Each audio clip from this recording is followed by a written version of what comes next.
Hi there. I currently can't push to live.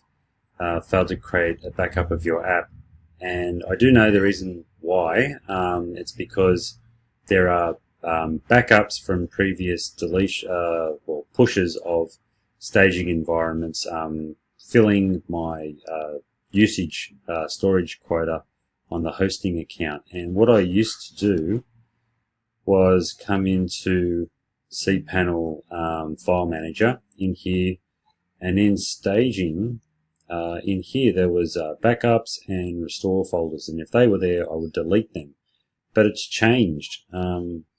There's a number one there now, and it doesn't matter where I click, I can't find those folders anymore to delete them. So they're, I don't know, something's changed, and I can't now push to live. So yeah, if you could let me know where those folders are so that I can delete them, that'd be great. Okay, thank you, cheers.